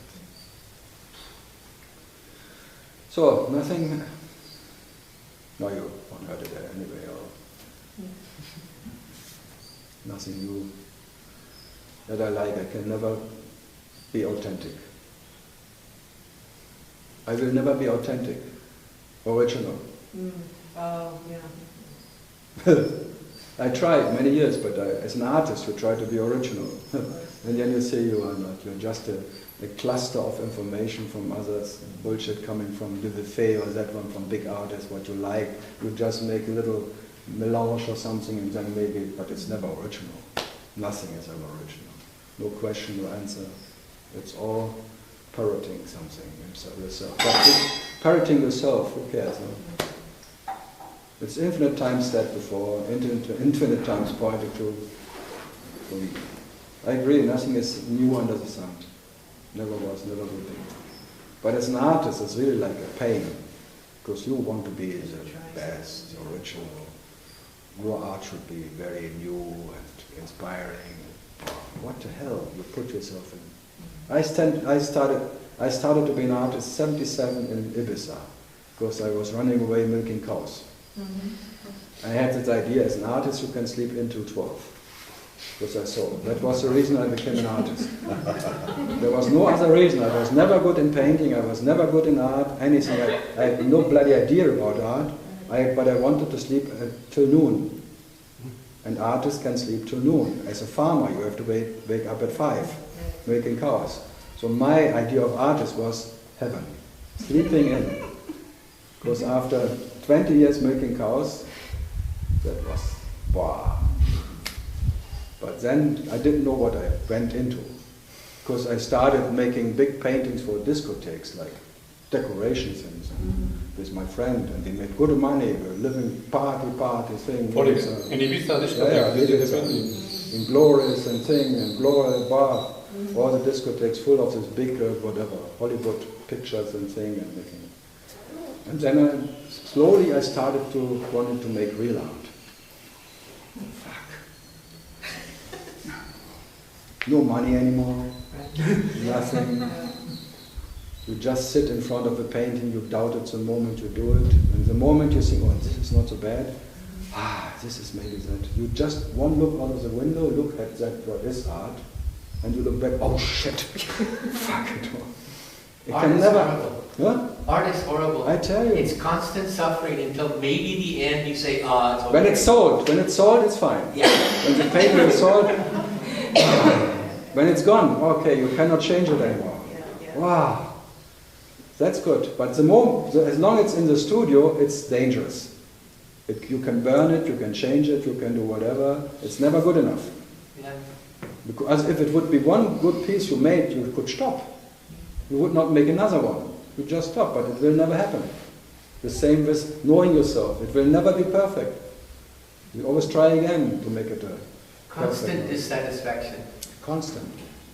In 1 second, maybe there is little satisfaction, but it's destroyed by just the next second. The next second. Fantastic. It's the most horrible. It's called sadhana. I don't know. Yeah. It's called sadhana of being an artist. Yeah. It's being so sad. A sad Anna, because it's so sad that you cannot make it. That's called sad Anna. No, it's really like the best test. I don't know how it is for writers. The same. Same.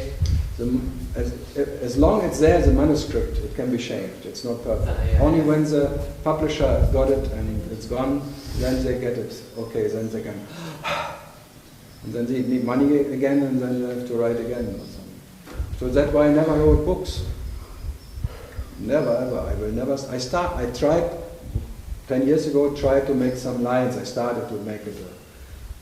Because maybe I can write it better than I speak, and they write it down, because there are already books out, but maybe I can do it better myself, like making it more what I really mean, what I really want to say. Ha ha ha ha. I said 2, 1, 2, 3 cents, and shit. Computer is easy, next one, shit. Next one, shit.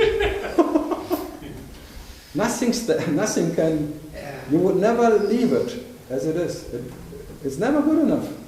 No sentence, nothing. In these talks I can say whatever. It's just a blah blah blah anyway. I just give pointers, but it's not like it's my statement, because I contradict myself permanent. It's a total contradiction permanently. So I have no reference point to defend. But you wrote a book, no? No, I never wrote a book. It's all from these talks. Somebody did the editing. Transcribing it and then making a book out of it. All of them. Now there are, I think, 24 books in different languages. All from editing from the Selftalks. All from talks. So somebody has editing, but... Yeah, there is a Manjit in, now comes the next one in 3 weeks in Bombay, called Undecided, from Manjit. And you know why he started transcribing me? No. 5 years ago, his wife left him. And he wanted to have something which instructs his mind. And he came to the talks in Bombay and said, may I transcribe your talks and maybe whatever? I said, do whatever. And then he could not stop. And after 1 year, the first book came out and his wife came back. Do you supervise the editing? Nothing. Before the publishing? Nothing. I don't do anything. Only the cover. Only the cover. They ask me paintings or something. And then I send 3, 4 from the old painting, and then they decide which one, and then okay. I say okay.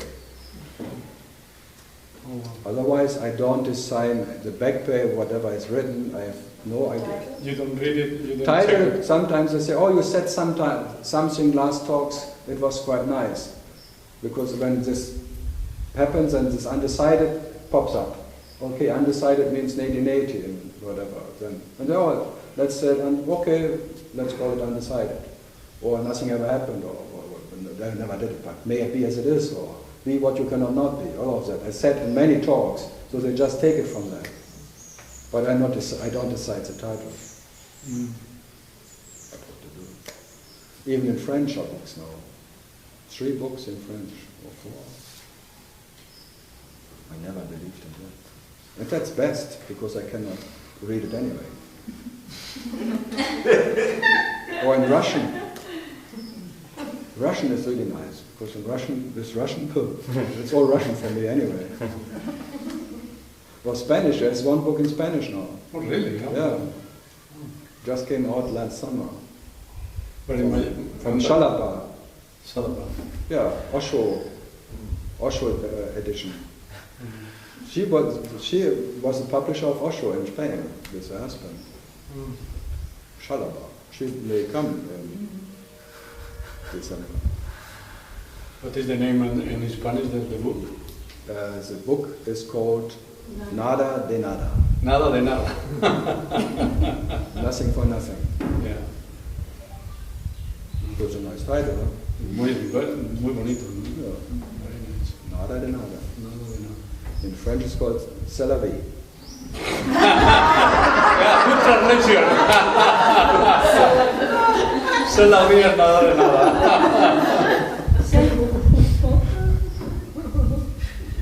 No, the titles are always okay.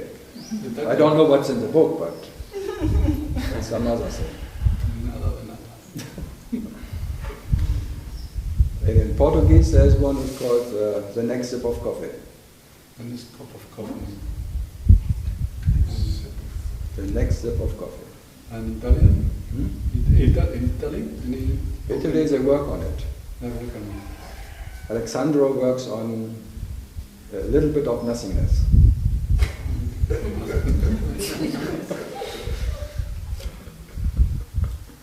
What would it call in Italy? A little bit of nothingness? In Spanish, what un poco de nada. Nada de nada. Nada de Nada de niente di niente. Niente di niente. Oh yeah. It's nice. Yeah. Niente di niente. I will call Alexandro and tell him. He may come soon too, I think. No? When his Taiwan girlfriend is worn out.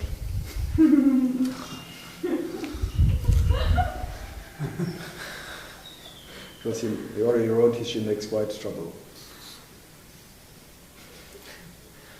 Okay. So, it's still 5 minutes, last question. Say some, you're from, but you don't sound German. I'm from Turkey. I live in Germany. Ah, where? In Munich. In Munich? Yes. Ah. I will come to you to Salzburg or Mallorca, but I can't. You couldn't. Next time. Next time. I hope next time. Next August is in Austria. If you speak German. Then I speak German. In Goldeck.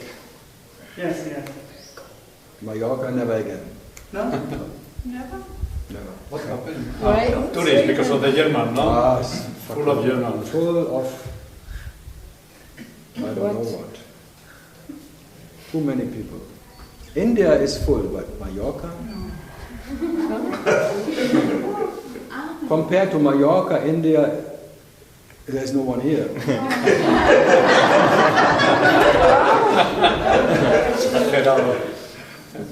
It's very, very crowded. In summer, 12 million people coming to an island with 600,000 inhabitants, occupying everything. And the worst are the bicycle drivers. I hate bicycle drivers in Amsterdam and in Ghent. And in Brussels. But the bicycle drivers in Mallorca, they come in 30, 40, 50 groups, like flocks, and you cannot pass them. And they're so fucking arrogant, they take the whole street, and because they have, and they look so bad.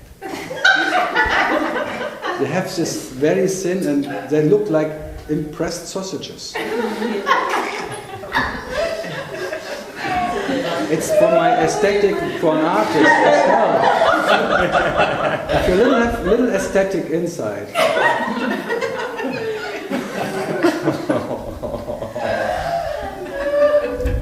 I'm a group leader in Mallorca. What? I'm a group leader in bicycles in Mallorca. You did it. You see, he is one of them. I hate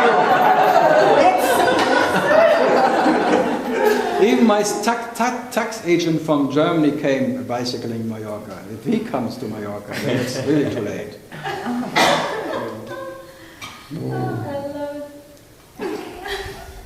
And that is not, now it's, normally what was June, July, August, maybe was season. You could go somewhere else. But now it starts in Eastern with the bicycles.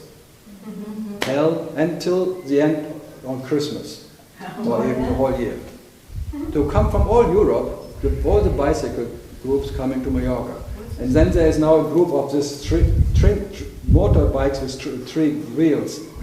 They have 10, and then they drive, because you cannot drive, they drive at 25 on the street, and then the flock is like 2 kilometers of this bloody... It's like a Disneyland for the whole world now, Mallorca. The only good thing in my house I bought 5 years ago now is maybe double as much worse. So I'm a little bit compensated in my pay.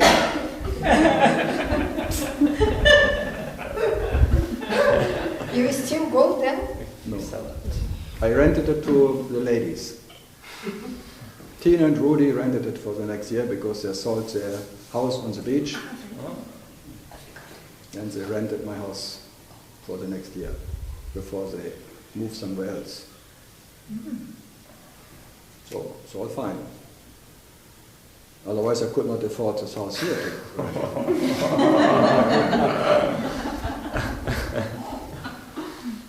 It all works. Goes from donations here. I rather don't mention it. It only works in Bombay. With Indians it works, but with Westerners never works. That's why I never make any donation thing in Europe or in America. Never works. In India it works, with Indians it works, but in India with Westerners it works neither. I did 10 years, I was sitting on Ragini's rooftop, and it was barely 20 rupees in the donation box. You can confirm.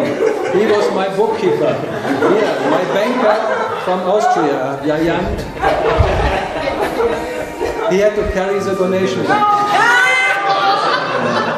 And it was very light.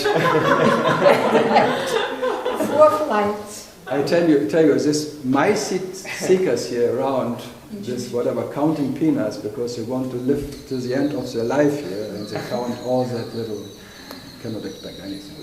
But I don't do it. It was really fun. Someone, two rupee pieces, and they were really, give something. 2 rupee pieces. For the beggars, they throw it in front of you. They beat you up for that, but for me, 2 hours, everything. So my hope in.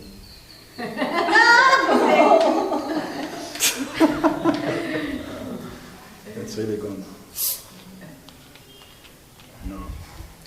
Okay, it was as it was.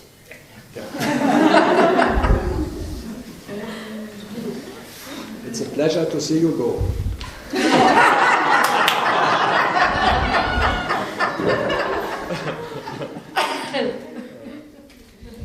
Okay.